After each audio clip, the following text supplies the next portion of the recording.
안녕하십니까. 영동교회 성도 여러분, 9월 지역 전체 모임으로 여러분 이렇게 뵙게 되었습니다. 먼저 광고 몇 가지 드리도록 하겠습니다. 9월 마지막 주에 추석이 있는데 9월 30일로 예정되었던 합동 추모 예식은 개별 성묘로 해 주셔야 되겠습니다. 또한 그날 예배를 드리시는 분들, 또 추석 때 추모 예배를 드리시는 분들을 위해서 우리 홈페이지 공지사항에 저희들 예배 순서지를 올려놓았습니다. 다운로드 받으시면 되고요. 직접 오시는 분들은 경비실에서 하나씩 받아가시면 되겠습니다. 또한 우리 새벽 예배도 계속해서 비대면으로 저희들 특별히 여러분에게 음성 컨텐츠로 여러분과 함께하고 있습니다. 새벽 아직도 밝기 전에라는 새벽 묵상 음성 컨텐츠로 여러분에게 와이드 유튜브 채널을 통해 찾아가고 있고, 또 찾아가는 새벽 묵상에 또 설교문을 통해서 여러분과 함께 묵상하고 있습니다. 더불어 YBS 가을학기 저희들 개강했습니다. 온라인으로, 또 온라인 오프라인으로 줌으로 강의하는 성경 공부는 이제 함께 오픈을 해서 같이 시작하고 있고요. 오프라인 강의는 저희들 이 비대면 사회적 거리두기 2단계가 끝나면 곧바로 함께 모여서 소급으로 저희들 성경 공부를 진행하려고 합니다. 이번 주까지 오프라인 강의에 등록하셔도 괜찮을 것 같습니다. 9월 27일 예배는 저희들 온라인 비대면 예배를 계속해서 유지합니다. 그 이후에 추후에 공지가 있을 때까지는 지금과 같은 예배를 유지합니다. 계속해서 우리 교회 공지를 유심히 살펴주시기를 바랍니다. 이제 함께 우리 지역 전체 모임 말씀을 나눠보고자 합니다. 오늘 지역 전체 모임의 주제는 복입니다. 복이란 무엇일까? 먼저 그 하나님이 주시는 복에 대해서 복과 축복을 구분할 필요가 있습니다. 복과 축복에 특별히 이 축복이라고 하는 표현은 복을 빌어준다. 복의 축자는 빌축자입니다. 그러니까 복을 빌어주는 것을 축복이라고 이야기하죠. 따라서 축복은 사람과 사람 사이에 이루어지는 것입니다. 제가 누군가에게 내가 복을 빌어줄게. 네가 복이 있었으면 좋겠다. 너를 위해서 복을 위한 기도를 할게. 라고 하는 것이 축복입니다. 따라서 이 축복이라고 하는 표현은 사람과 사람 간에 사용하는 것이기 때문에 사실은 하나님의 축복이라는 표현은 사용될 수가 없는 것입니다. 성경의 복을 보면 하나님이 주신 구원의 삶에 부과된 선물이라고 할 수 있습니다. 그러니까 성경 속에서의 복은 곧 하나님께서 우리 인간에게 구원의 삶을 주신 것에 그 삶을 잘 살 수 있도록 만들어 주신 것이 하나님의 복이라고 할 수 있습니다. 또는 저는 애프터 서비스라고 표현을 해놨는데요. 창세기 1장 28절을 보면 하나님께서 우리 인간에게 복을 주셨다라는 표현이 나오고요. 그리고 나서 그 복에 의해서 생육하고 번성하라 라고 하는 표현이 나옵니다. 하나님께서 우리에게 인간을 창조하시고 가장 먼저 주신 것이 하나님의 복이라는 것이죠. 그 복은 인간을 창조하시고 하나님의 자녀로 이 땅에 우리를 보내신 이후에 우리가 잘 살아갈 수 있도록 생육하고 번성할 수 있도록 주신 것이 바로 복이라는 것입니다. 하나님의 선물 또는 구원의 삶의 애프터 서비스처럼 주신 삶이라는 것이죠. 창세기 12장 1절에서 3절 말씀을 보면 하나님께서 아브라함에게 주신 복을 설명하고 있습니다. 여호와께서 아브라함에게 이르시되 너는 너의 고향 친척과 아버지의 집을 떠나 내가 내게 보여줄 땅으로 가라. 내가 너로 큰 민족을 이루고 내게 복을 주어 내 이름을 창대하게 하리니 너는 복이 될지라. 너를 축복하는 자에게 내가 복을 내리고 너를 저주하는 자에게 내가 저주하리니 땅의 모든 족속이 너로 말미암아 복을 얻을 것이라 하신지라. 아브라함은 창세기에 가장 먼저 하나님의 부름을 받고 나아간 자로 자신의 고향 본토를 떠나서 하나님이 지시할 땅으로 가는 자였습니다. 그에게 하나님께서 12장 1절에서 3절에 가장 먼저 그에게 주신 것이 무엇이냐? 복이라는 것이죠. 먼저 그를 하나님의 사람으로 부르셨고요. 구원을 받은 이후로 구원받은 자로 살아갈 수 있는 삶이 무엇인가?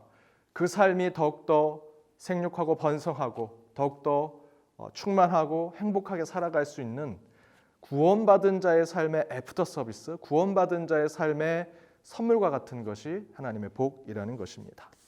따라서 하나님의 복이라는 것을 하나님 축복으로는 사용할 수 없습니다. 그래서 사실 옳은 표현은 강복이라는 표현을 써야 하지요. 강자는 내릴 강자를 얘기합니다.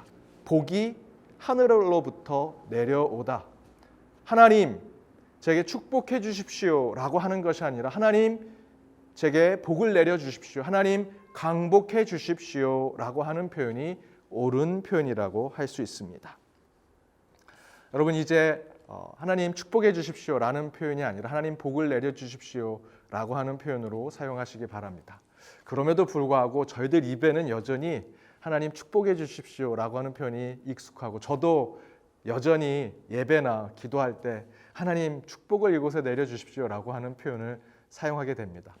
하나님께서 그거 다 이해해 주시면서 들으시겠지만 그럼에도 불구하고 저희들이 옳은 표현을 사용하고자 한다면 하나님의 축복이 아니라 하나님의 복이라고 하셔야 하고요. 하나님 제게 축복해 주십시오 라는 표현이 아니라 하나님 복을 제게 내려 주십시오 라고 하는 표현을 사용하셔야 합니다.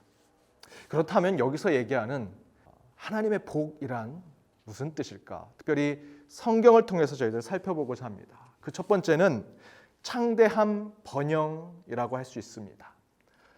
구약 성경을 쓴 히브리어 원어로는 창대함 번영이라는 복은 바라크라고 합니다. 이 바라크라고 하는 표현이 구약 성경에 계속 반복되고 있습니다. 창세기 12장 2절의 표현대로 창대케 하리니라고 하는 표현이 나옵니다. 창세기 12장 2절 말씀에 이렇게 기록되어 있습니다. 내가 너로 큰 민족을 이루고 내게 복을 주어 내 이름을 창대케 하리니 너는 복이 될지라. 여기서 너를 창대케 한다, 번성케 한다, 많은 것을 허락해 준다 라는 표현으로 이 바라크, 복이라는 것이 사용되고 있습니다. 구약시대 초기의 복이라는 것은 우리 눈에 보이는 물질, 내 소유, 내 손에 쥐어지는 것을 복이라고 이야기했습니다. 창대함과 번영은 복의 결과 중에 하나입니다. 그러나 여러분이 확실히 기억해야 할 것은 우리 믿는 자들은 그 복이 그런 과정 중에 하나로 우리에게 주어진 것이지 최종 목표로 나아가는 것은 아니다라는 것입니다. 독일이나 영국, 미국은 기독교 국가였습니다. 그 나라들이 신앙 가운데 국가가 세워졌고요. 지금은 그 국가들이 선진국이 되었습니다. 우리나라도 100여 년 전만 해도 가장 가난한 나라였습니다. 하지만 기독교가 선교 이루고 그 가운데 교회가 부흥하면서 저는 우리 한국 교회의 역사와 한국 경제의 성장이 함께 이루어졌다라고 믿습니다. 그것은 하나님의 축복이, 하나님의 복이 이루어진 것이죠. 그러나 그 복 자체가 우리 신앙의 목표가 되어서는 안 된다는 것입니다. 잘 사는 나라, 잘 먹고 잘 사는 삶, 그것이 목표가 아니라는 것이죠. 하나님의 복은 구원받은 자의 삶의 선물 또는 애프터 서비스와 같은 것이기 때문에 우리가 이렇게 잘 되게 되었고 번성하게 되었고 창대하게 되었다면 하나님의 목적이 무엇일까라는 것을 깨닫는 것이 더 중요합니다. 어찌되었든 첫 번째 성경에 나와 있는 복, 바라크라고 하는 복은 창대함, 번영이라는 뜻을 가지고 있습니다. 이 창대함, 번영이라는 바라크라는 복을 받았다면 이 복을 통해서 하나님이 원하시는 것이 무엇일까를 깨닫는 것이 우리 신앙인들에겐 더 중요하다고 할 수 있습니다. 두 번째 복은 행복입니다. 히브리어로는 토브라고 얘기합니다. 창대하고 번영하지만 바라크하지만 행복하지 않는다면, 토브하지 않는다면 그것은 하나님의 복이 될 수 없다라는 것이죠. 앞에서 말씀드린 대로 창대하고 번성하는 삶, 하지만 그보다 더 중요한 것은 그렇게 우리에게 창대하고 번성하는 삶을 주신 목적이 무엇인가라는 것을 깨닫는 것이 우리의 신앙이라고 했을 때 한 가지 더 알아야 될 복은 우리에게 행복이라는 복이 필요하다라는 것입니다. 신명기 10장 13절에 내가 오늘 내 행복을 위하여 내게 명하는 여호와의 명령과 규례를 지킬 것이 아니냐라고 이야기합니다. 내 행복을 위하여라고 하는 표현대로 우리의 삶이 하나님께서 주시는 그 복으로 더욱더 누리는 또 기쁨을 함께 나누는 삶을 살아가는 것이 하나님의 복 가운데 중요한 한 부분이라는 것입니다. 두 번째, 잠언 17장 1절 말씀엔 이렇게 기록되어 있습니다. 마른 떡 한 조각만 있고도 화목하는 것이 제육이 집에 가득하고도 다투는 것보다 나으니라 라고 기록하고 있습니다. 여기서 제육이라고 하는 표현은 이 재물을 얘기합니다.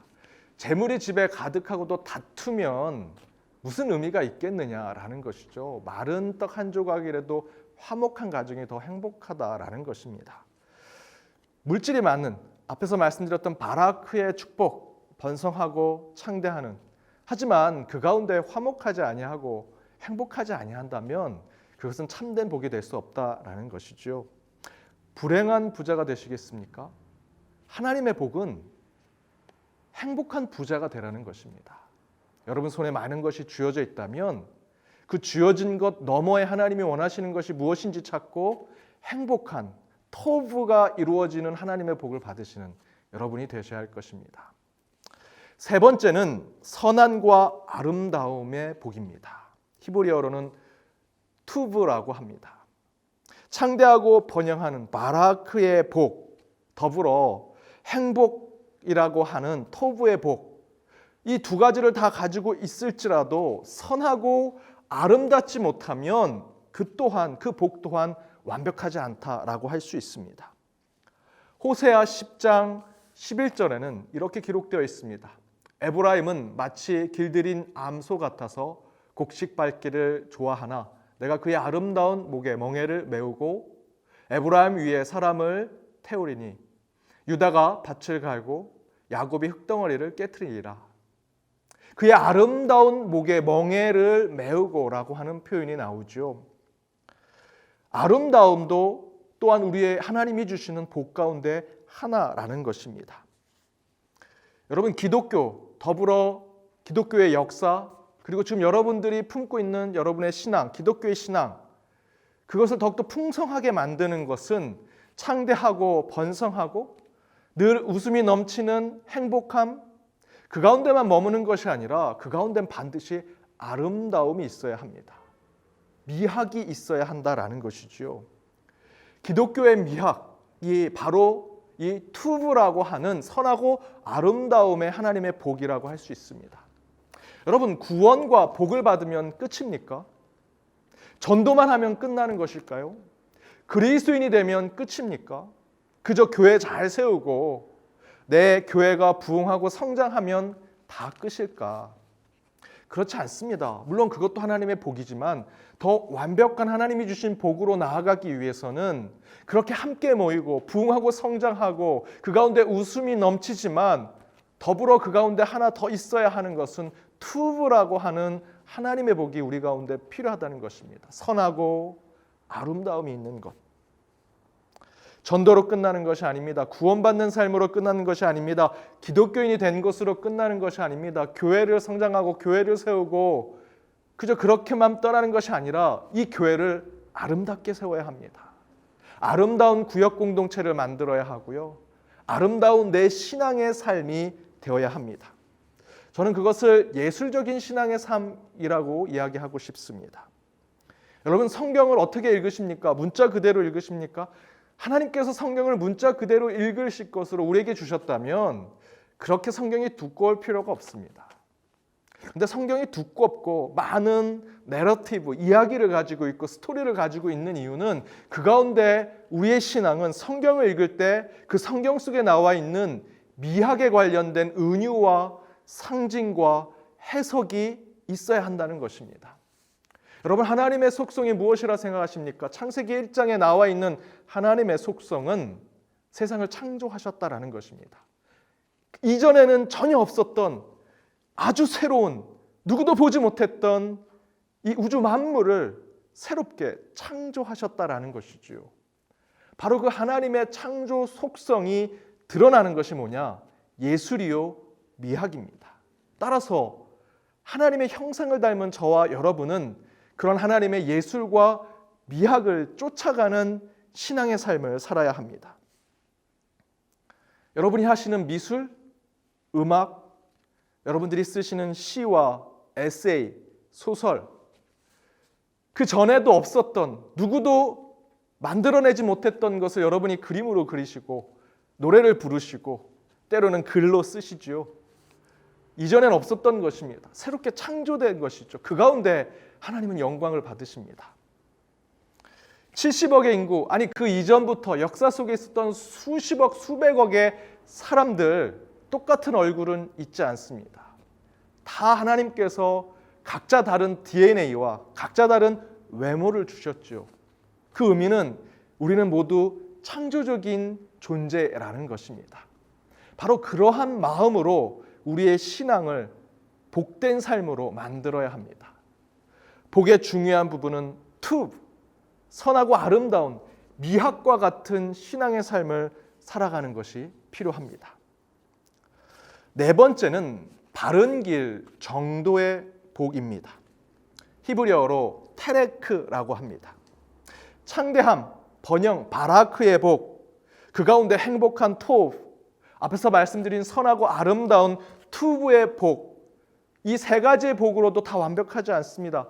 우리에겐 한 가지 복이 더 필요합니다. 그것은 바로 정도를 걷는 것입니다. 정직하고 바른 삶을 걷는 복이 필요하다는 것입니다. 잠언 23장 19절에 이렇게 기록되어 있습니다. 내 아들아, 너는 듣고 지혜를 얻어 내 마음을 바른 길로 인도할지니라. 바른 길로 가는 신앙의 삶, 그것이 복이라는 것이죠. 오히려 복된 사람은 정도를 벗어난 계획을 이루려고 할 때, 그 계획이 무산될 때 오히려 하나님은 그에게 복을 주신 것입니다. 거짓되고 술수에 맞춰 교만한 마음으로 잘못된 생각으로 무언가 이루려고 할 때 그것이 좌절된다면 우리는 깨달아야 합니다. 아, 하나님이 내게 복을 주시는구나. 정직하지 않은 길로 갔더니 하나님께서 나를 막으심으로 나에게 복을 주고 계시는구나. 거짓과 타협해서 1,000만 원을 얻는 것, 여러분 그것을 포기하고 정도를 걷고 정직하게 걸어서 10만 원, 10,000원을 얻는 것에 하나님의 복을 깨달으시는 여러분이 되셔야 합니다. 정도를 걷는 것도 하나님의 복입니다. 다섯 번째 복은 하나님 앞에 무릎 꿇는 복입니다. 하나님 앞에 무릎을 꿇는다. 곧 하나님께 가까이 나아가는 것이 복이라는 것이죠. 히브리 원어에는 바라크, 앞에 말씀드렸던 창대히 또는 번성케 하는 표현과 동일합니다. 그 표현은 두 가지 의미를 가지고 있습니다. 하나는 번성하고 찬성하는 것뿐만 아니라 한쪽에선 하나님 앞에 무릎을 꿇고 하나님께 가까이 간다라는 뜻을 갖고 있습니다. 세상에서 너무 일이 바빠서 하나님께 가까이 가지 못하고 무릎 꿇는 시간, 하나님께 기도하는 시간도 없다면 창대하고 행복하고 아름다운 복이 아무리 있을지라도 그 모든 복은 거짓이 될 것입니다. 반드시 하나님 앞에 무릎 꿇고 하나님께 가까이 가며 하나님께 예배하는 복이 있어야만 앞에서 말씀드렸던 그 네 가지의 복이 하나님이 내게 주신 복이구나라는 것을 깨닫게 된다라는 것입니다. 바쁨은 결코 우리에게 행복을 주지 못합니다. 반드시 우리 그리스도인의 행복은 함께하고 기도하며 예배하는 가운데 찾아가는 것을 깨달아야 할 것입니다. 그렇다면 이 성경의 복, 함께 나눈 이 다섯 가지의 복을 가장 잘 드러내고 가장 먼저 우리에게 깨닫게 한 사람은 아브라함일 것입니다. 그 아브라함에게 임한 복이 무엇일까? 네 가지를 함께 나눠보고자 합니다. 첫 번째는 하나님의 말씀을 듣는 복이 아브라함에게 있었습니다.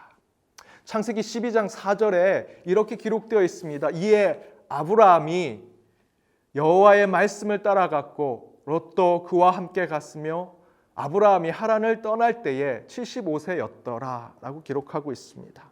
이에 아브라함이 여호와의 말씀에 쫓아갔다, 따라갔다, 그 말씀을 듣고 하나님의 뜻대로 나아갔다라는 표현이 나오지요. 아브라함과 롯이 함께 떠납니다. 그 가운데 자신들이 차지할 땅을 서로 앞에 두고 어디로 가야 할까라고 했을 때 아브라함에게만 하나님의 복이 임했습니다. 무슨 복이었을까요? 여러분 그 말씀을 잘 읽어보면 아브라함과 롯이 양쪽의 땅을 보고 롯은 아주 풍족하고 아주 기름진 땅을 보며 내가 이 땅을 차지하겠다라고 이야기하죠.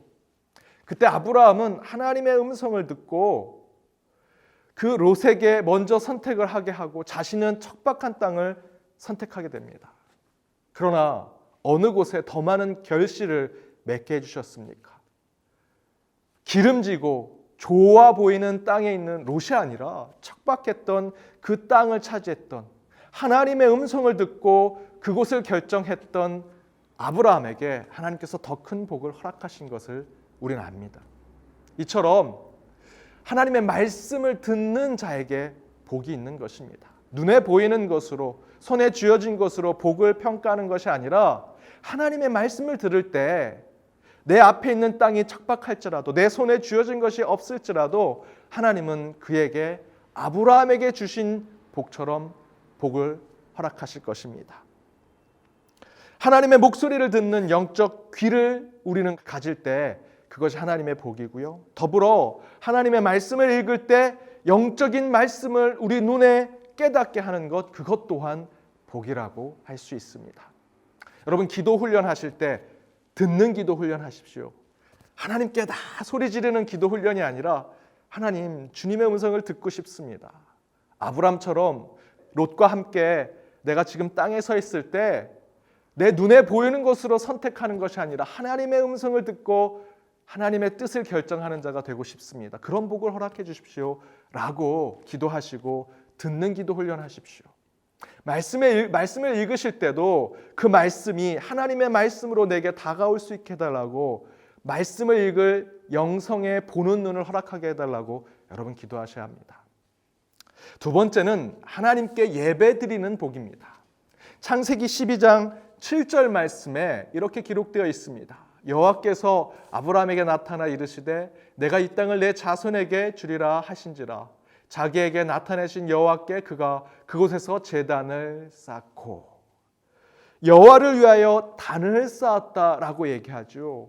아브라함이 가지고 있었던 복 중에 매우 중요한 복은, 아브라함은 가는 곳곳마다 제단을 쌓습니다. 제사를 드리고요. 지금의 우리로 얘기하면 예배를 드리는 복을 깨닫고 있는 자였습니다. 가는 곳마다 하나님께 단을 쌓은 아브라함. 창세기 13장 18절에는 이렇게 기록되어 있습니다. 이에 아브라함이 장막을 옮겨 헤브론에 있는 마블의 상수리 수풀에 이르러 거주하며 거기에서 여호와를 위하여 단을 쌓았더라. 아브라함이 우리 믿음의 조상, 우리 신앙의 출발점과 같은 성경의 인물이 된 것은 그는 가는 곳마다 제단을 쌓고 예배를 드렸습니다. 좀 다른 얘기지만 다윗은 우리에게 왜 믿음의 신앙의 선배, 성경의 매우 중요한 인물이 될까요? 다윗은요, 가는 곳마다 기도하는 자였습니다. 하나님께 묻고, 하나님께 여쭙고, 하나님께 간구하고, 하나님께 이르되 라는 표현이 성경 곳곳에 나옵니다. 아브라함은 가는 곳마다 예배를 드렸고요. 다윗은 가는 곳마다 기도하는 자였습니다. 바로 이 아브라함은 예배를 드리는 복을 깨달은 자였다라는 것입니다. 예배 드릴 수 있도록 해주는 것이 복이 아니라 어려운 환경 속에서도 예배 드리는 가운데 복을 깨닫는 자가 되어야 합니다. 예배당 있고 시간이 있고 공간이 있어서 이것이 복이다라는 것이 아니라, 그런 것이 없을지라도, 그렇게 예배를 못 드릴지라도 예배 드리는 가운데 야, 우리가 이렇게 예배 드릴 수 있는 것만 해도 참 하나님의 복이다라고 고백하는 것이 참된 하나님의 복을 깨닫는 자라는 것입니다. 어렵게 예배 드리는 것이 아니라 어떤 환경 속에도 진실한 예배를 드릴 때 참된 복은 우리에게 임할 것입니다. 세 번째는 행복을 주시는 하나님의 복을 아브라함은 깨달았습니다. 창세기 21장 6절의 말씀입니다. 사라가 이르되 하나님이 나를 웃게 하시니 듣는 자가 다 나와 함께 웃으리로다. 하나님께서 생명을 날 수 없는 사라에게 그 가운데 생명을 허락하셔서 자식을 죽게 하시는데, 그때 창세기 21장 6절의 말씀을 통해서 하나님이 나를 웃게 하신다. 내가 어떻게 아기를 낳아? 하나님이 참 나를 참 즐겁게 하시네, 재밌게 하시네 라고 사라가 얘기하는 거죠. 아브라함이 그렇게 얘기합니다. 그렇게 하나님은 우리에게 웃음을 주시고 행복을 주시는 분이라는 거죠. 아브라함과 사라가 그런 행복을 주시는, 그 행복을 통해 복을 깨닫게 해주시는 것을 경험한 자들이었습니다. 하나님은 진정으로 우리에게 웃음을 주십니다. 기쁨을 주십니다. 믿는 자들은 참된 복을 깨닫고 있다면 항상 웃고 있어야 합니다. 아브라함과 사라가 그것을 우리에게 깨닫게 하고 있고, 그것이 아브라함이 우리에게 보여주는 세 번째 복입니다. 마지막 네 번째는 선하고 아름다운 믿음의 복입니다. 하나님은 진짜 믿는 믿음을 우리에게 원하십니다. 창세기 22장 5절 말씀에 이에 아브라함이 종들에게 이르되 너희는 나귀와 함께 여기서 기다리라. 내가 아이와 함께 저기 가서 예배하고 우리가 너희에게로 돌아오리라 하고, 이 표현 가운데 그 사환들에게, 종들에게 돌아오리라 라고 아브라함이 표현하고 있죠. 여기서 돌아오리라 라고 하는 표현은 슈브라는 원어 히브리어로 씁니다. 근데 슈브라고 하는 표현 안에는 1인칭 복수형입니다. 우리가 돌아오리라. 창세기 22장은 여러분 잘 아는 말씀입니다. 모리아산에서 하나님께서 아브라함에게 네 이삭을 바쳐라, 너의 독생 아들을 바쳐라 라고 얘기하셨을 때, 모리아산으로 가면서 아브라함이 그 종들에게 뭐라고 얘기하냐면 내가 돌아오리라 라고 표현하는데, 여기서 내가 돌아오리라, 나 혼자 돌아오리라 라고 표현한 것이 아니라 슈브, 우리가 돌아오리라 라고 표현하면서 종들로 하여금 거기서 기다리라고 얘기하고 있습니다. 우리 한글 성경에는 그렇게 표현이 안 돼 있어서 저희들이 잘 알지 못하지만 원어 성경에 보면 슈브, 1인칭 복수형으로 사용되고 있습니다. 그 얘기는 무엇입니까? 아브라함은 모리아산으로 올라가 하나님께서 이삭을 바치라고 하셨지만 분명히 하나님께서 더 좋은 것을 내게 준비해 주실 것이다, 여호와 이레를 깨닫게 해 주실 것이다, 그 하나님을 믿고 있는 것이지요. 진짜 믿음을 갖고 있는 것입니다. 아브라함은 하나님을 굳건히 믿고 있었습니다. 그 믿음을 표현하는 것이 슈브라고 하는 단어에 나타나고 있습니다. 아브라함이 마지막 하나님으로부터 깨닫고 있는 그 복은 믿음의 복입니다. 그 안에 믿음이 있을 때 그 믿음조차도 하나님이 주신 복임을 아브라함은 깨닫고 있었습니다. 오늘은 여기까지 복에 대한 말씀을 나누고자 합니다. 다음 시간에 한 번 더 복에 대해서 두 번째 시간을 가지려고 합니다. 여러분, 특별히 한 달 동안 아브라함에게 하나님이 주신 그 복을 늘 기억하며 사시기 바랍니다. 말씀의 복, 예배의 복, 행복한 삶의 복, 그리고 마지막 믿음의 복을 가지셔서 항상 여러분의 삶이 믿음의 조상 아브라함과 같은 삶을 살아가시길 주님의 이름으로 축복합니다.